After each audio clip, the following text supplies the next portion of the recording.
Welcome back. Today's topic is Cliffside. So let's get started. As usual, we'll start by deleting the default cube. So for this model, I installed a new add-on. So to install the add-on that I'm using, which is this Ant Landscapes, if you don't have it installed, you go to Get Extensions, and then you can look up landscapes, and it'll appear below available and instead of installed, and then you just click the little install button, and then you go to add-ons and you type the same name in and make sure it's checked. Okay, once it's checked, we can return to our general model, and what we do is we hit Shift A to create something new, and if you highlight over mesh, you'll see all the way at the bottom of mesh should be landscape. And when you create this landscape, you'll see it creates a little nice mountain. There's a bunch of different things it can make. It's a very powerful tool. So what I would do is go to Operator Presets, and then you'll see there's all these options. So today, because we're making a cliffside, let's see, what do we want to use? I think I found something nice earlier. We'll just use cliff. Yeah. Okay, so you'll see we have a cliff like this. There's a bunch of other settings you can use that'll mess with it. Don't change this noise type. I tried changing it, and every time you change it, it kind of like makes the whole thing flat or like weird. So just keep it as marble unless you really have something specific you want. Same with like changing bias and stuff like that. You can change height, and there's a bunch of stuff you can change, but for today we're just going to keep it mostly the same. The only thing I'm going to change is come here and set the subdivisions to 512, just so it's a little more refined. Keep in mind that when you do this, your computer might lag a little bit, so just give it a little bit of time, but it should make it through. My computer is not particularly powerful. This is a desktop that I made back in high school, which would be, oh man, like almost 10 years ago at this point. That is crazy. So I think my GPU is a RTX 1070, GTX, I don't know. It's like it's an old one is my point. So if it can handle it, yours can probably too. And also, this might not even run on the GPU. I'm not sure about all the Blender and how it uses a computer and stuff like that. Anyways, we have a nice cliffside right here to begin with. And so let's start by choosing our cliffside and selecting a material that we want it to be. I think it should be a mountain, so let's make it, rock-ish colors. Something like this, maybe. Let's go to this so we can actually see the color. And yeah, that looks, decent for what we're going for. And what we can also do, so be warned, when you go into the mesh is very refined. So, you're not going to be able to just highlight exactly what you want unless you have, other methods that you're using. So, anyways, we have this, and now what I'm going to do is use the same particle filter technique that I used on the bush video a couple videos ago, and I'll use that to add kind of features to this cliffside mountain just to make it a little more interesting. So, for example, let's say we want to add some snow, like some snow patches. So what we can do to create a snow patch is we're in object mode. Let's create something new, and we'll create, let's say, an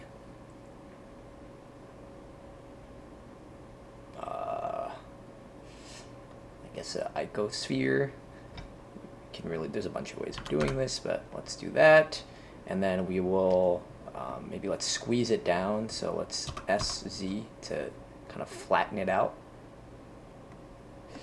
And let's add, if we go to this, let's kind of stretch it. And so to stretch it, what we'll do is we'll select certain faces, use proportional editing, and we'll use G to kind of move it around and just stretch it out a bit. And the point of this is just that so we add some randomness, but don't worry, we're going to add a bunch more randomness when we add it on. Okay, so now we have, kind of looks like a snow patch. Maybe let's get rid of that change so it's a little more flat, and do the same thing here. We want one of the sides to be mostly flat, just so that we don't have too much clipping, although clipping is not a huge issue because it can go behind this. Okay, anyways, we have all this. Let's create a material for the snow. Let's make it white-ish, maybe like a little bit towards light blue. And just keep it like that. Okay, now we come back to our object mode. We'll select our landscape, and we'll go to particles, and we'll add a new particle. And again, remember, we want to set frame start to 0 and the frame end also to 0 because we're not doing an animation, we're just creating a model. And now we want to change the number. We're not going to want 1,000 snow patches, although, let's keep it at 1,000, and then you'll see why we don't want to have it at 1,000. When we go to render, instead of rendering as a halo, we want to render as an object. And we want to select our instance object by clicking on the object button, and then we'll select our icosphere, which is our snow patch. So you can see that there's a bunch of snow patches, but they're all oriented the same way, which is we don't want. We want them oriented kind of with the mountain, right? So if the mountain is sloped, we want them sloped the same way. And so the way we can help fix that is by going to rotation. So we click check on the rotation box, and this already kind of does something similar, but again, we want to, you'll see what happens when we do this. So right now it's set to velocity and hair.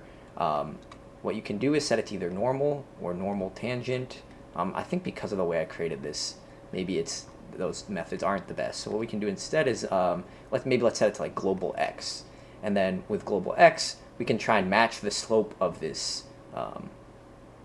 the slope of the cliffside by adjusting the phase. And so we can go like this, and now it kind of matches that slope. But we have all of these on the flat part, all these snow sections on the flat part, and so we don't want that. So that's why we reduce the number. Maybe let's reduce it to like 30 or so. And then we can change the seed till we get something that is mostly on that cliff. I'm sure there's other better ways of doing this, but I don't know them, so I'm just going with this. And something like this is probably good enough.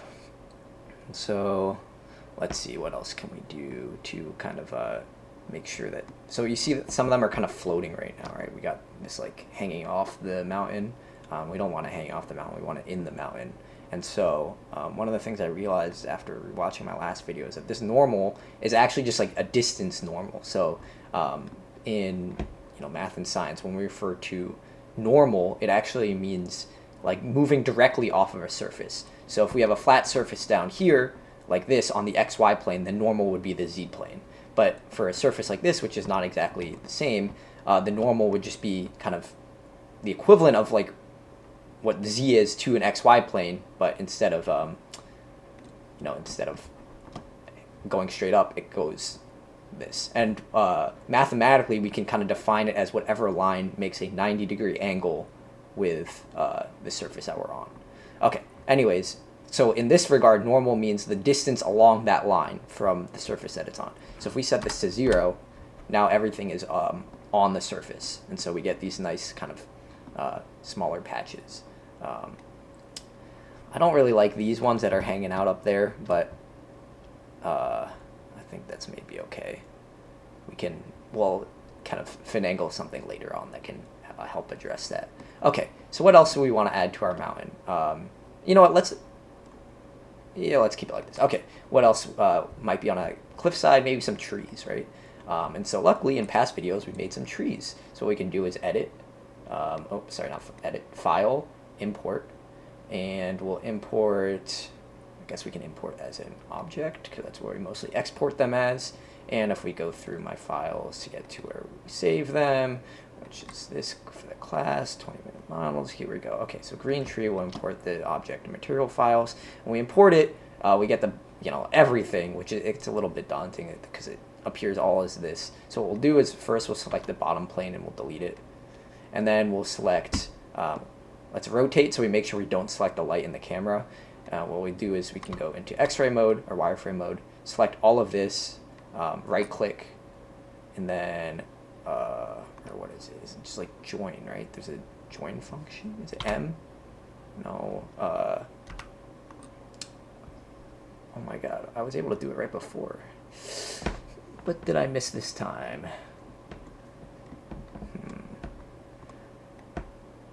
basically want to just turn this all into one thing. Oh, yes. I don't know. What? Okay, interesting that it only appears sometimes. I'm sure there's some rhyme and reason to it, but I'm just not aware. Anyways, now we have this all joined to one piece, so we can call it tree now. And let's move this over just so it's not blocking our landscape. We'll go back to this mode. You can see the tree. This is the same tree that we made before, and we're going to want to do the same thing where we kind of put it on our mountain. And so what we can do for that is we'll come back to our mountain, we'll make a new particle system, and we can set the number to maybe, I don't know, 40 trees or so. They're going to be small. And we can, again, remember, set the frame start and the frame end both to 0 because we're not animating. And then same thing, we'll go down to render objects, and select our object to be the tree.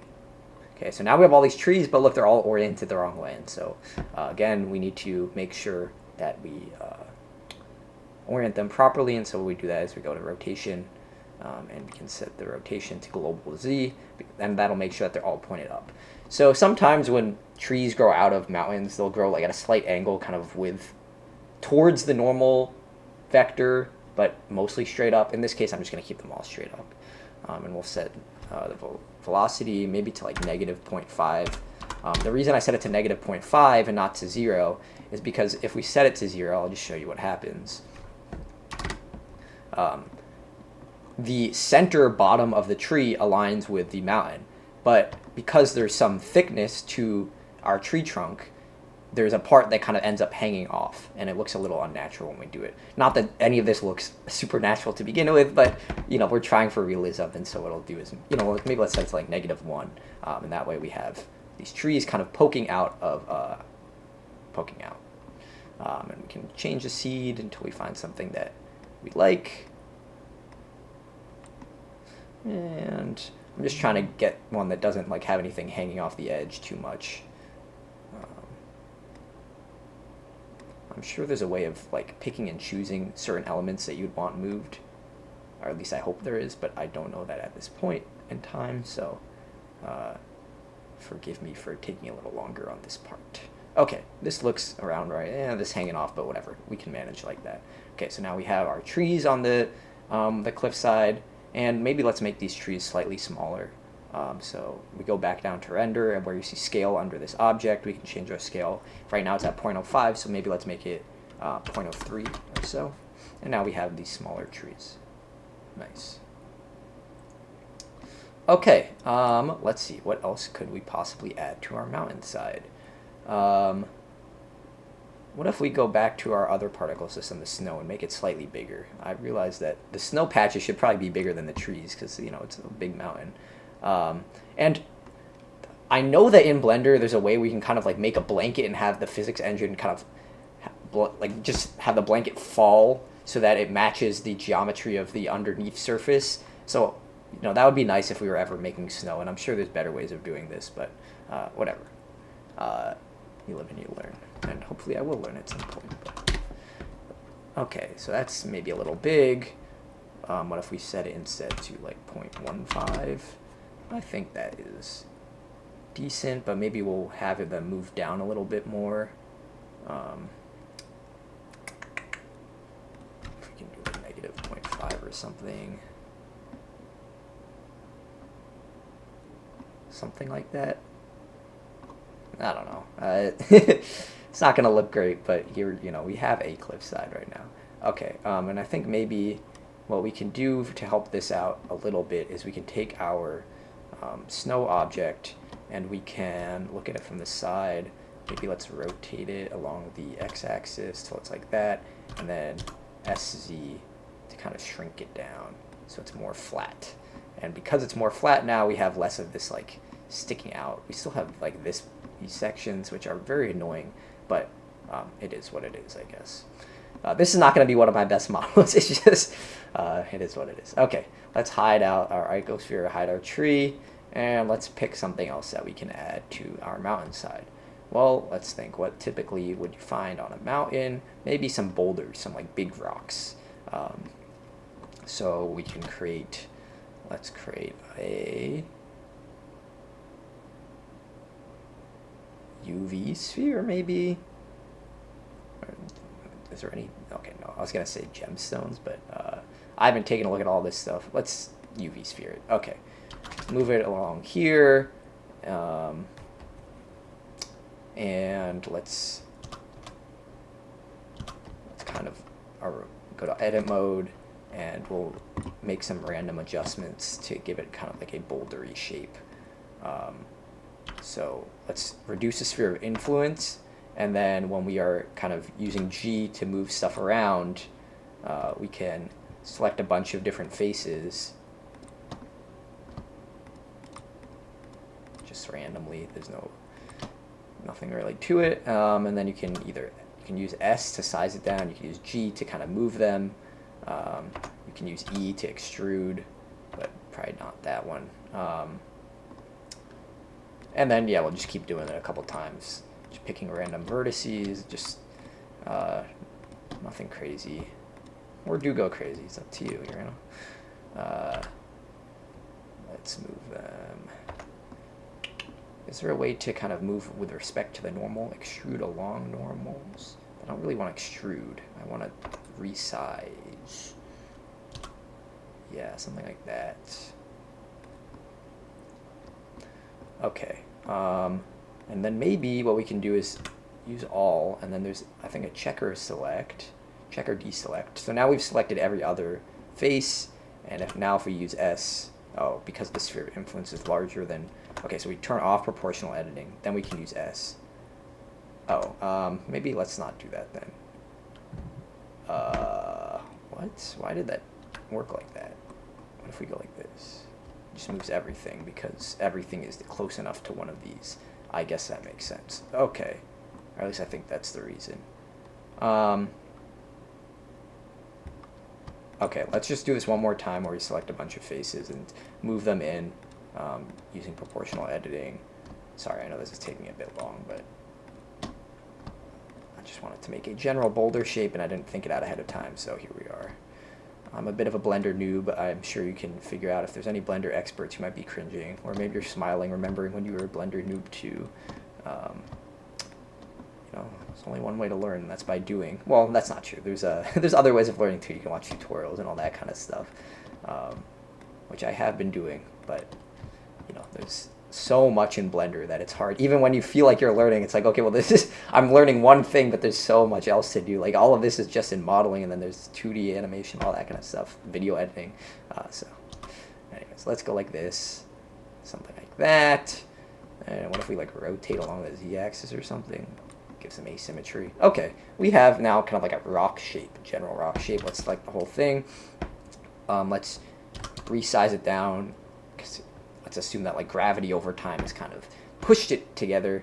Now what we'll do is, okay, I was like, why is the mountain upside down? I must have just inverted my screen at some point when I was editing this. Go back to particle systems, go out of edit mode, go to object mode, click on our Cliffside, create a new particle system, set the frame start and frame end to 0, set the number to 25 or so. I don't know, I'm just freeballing here. Set our normal to negative 0.5. Set our render as to object, and set our instance object to our sphere. Okay. So we now have this, and then we want to go back to rotation along the if we can orient it along the x-axis, then we can rotate them all with this, kind of like that, so that they match the, I guess we don't need to do that. We can just velocity hair it, because they're not round or anything. They're not super flat. Okay, let's go back and change our seed so that we get something that's nice. I don't know. Something. Let's just choose a random number. I'm gonna choose 42 for Jackie Robinson and Mariano Rivera. I was a Yankees fan growing up, so Mariano was one of my favorite players because, you know, he's super reliable. And I have a baseball autograph by him, so that also helps too. Okay, let's go back to this and create a color for our boulder. The boulder we want to be brown, but maybe let's make it a lighter brown than our backdrop here. That looks goodish. Maybe we go back to this, go to our particle system and add, up the number to 50 or so we have more rocks just hanging out there. Okay, what else can we do to kind of make this nice? Again, I would like to get rid of the particles up there, but I'm not totally sure how to do that.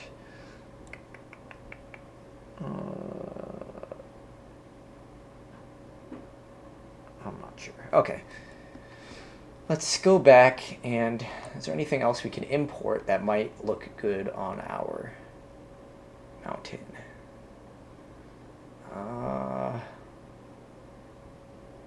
Yeah, some bushes, right? We made the bushes. Those could look good on a mountain. Let's import those. So these bushes have their own particle system, and now they're going to become particles. I think there's a chance that this overloads my computer, and I'm a bit worried about that, just because there's so many particles already just in one object, and then we're going to make a bunch of copies of them. So let me save this first, and we'll save this as cliffside.blend, just in case that I'm about to brick my computer. Hopefully I'm not, though.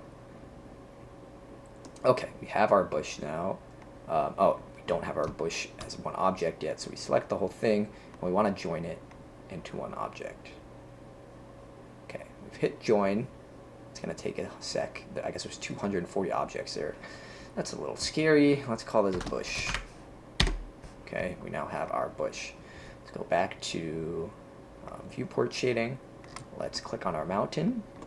Let's go to particle systems, add a new particle, frame start 0, frame end 0. I'm going to start at just 10 because I am very worried about the chance of this crashing. Okay, we'll come down to render it as an object. And what's our object? Our object is bush. That was actually, oh, the lag's not that bad. I'm a little surprised by that. Okay, let's come to rotation. Rotation on. And you see how it's already kind of like matched to the rotation of the mountain. So if we do normal tangent, it's kind of the same thing. I think that's pretty good. But let's change the velocity to 0 so that they're kind of further in. I think that could be good. Let's make our scale smaller. They're pretty big right now. Shouldn't be as big as a tree. Oh, not 0.25, 0.025. That could be good. And then let's increase the number. Will 20 be okay? 20 will be okay. Maybe like 30. Okay, let's see how hard it is to rotate. Okay, it is definitely laggy now, but my computer is handling it. So we have our bushes. We have our boulders. We have our tree. We have our snow patches. What if we make some water? Like water flowing? That might be a little tough to model. Maybe some like animals. It might be a little long to model. How far in are we? Oh, we're already 20 minutes. Wow, okay, time flew by. Okay, so I guess this is our cliffside. Let's hide our bush, hide our sphere. Let's call this rock before we hide it, just so we know. And let's also hide it in render mode, just so that when we take a picture, those don't appear either. And so let's go to our camera. Let's shift tilde to, whoa. Okay, the lag is really noticeable when you go here. We just want to get an angle where we can kind of see what's going on the cliffside. Something like this. Okay, let's try that and render image. See what it looks like. Might take a while. Okay, we have this. Maybe let's adjust the light direction just so that it's a little better. Okay, let's go to our light. Where is our light? Let's hit 0 so we're not in the camera anymore. Okay, light is over here. Let's move you along the y-axis here. We'll change you to an area. I guess sun's fine. Sun's more realistic. GX to move you along here. Rotate along the X to rotate your... Oh, maybe not. Okay, let's change it to an area. Something like that. GX so that you're centered. Whoa. How does that work? Why is it... Okay, I don't know exactly why it's doing this, but I can manually adjust it so it's on the mountain. Change the power to maybe 5,000. If we go to rendered viewport shading, we can get a better idea of what it's going to look like. Okay, that's super bright. Maybe we don't want it quite that bright. 2,500. That's still pretty bright. Maybe 1,500. Okay, that seems a little better. Maybe what we can do is move you so that you're a little more just like on top of the mountain, so that the shadows, when we see them, are kind of like under the trees and under each of the components. Okay, so we have this. Now if we go to render and render our image, hopefully we'll see a nice cliffside. So here we are. We have our bushes, we have our snow, we have our trees. It's not the most realistic looking cliffside, but I think considering that I'm pretty new to Blender and considering just that we've been able to reuse some of the models, I'm pretty happy with that. Obviously, to a Blender expert, this isn't anything crazy, but I'm proud of it. In the future, I probably won't be proud of it, but for now, I'm proud of it. Okay, with that, hope you enjoyed. Thanks for watching. Peace.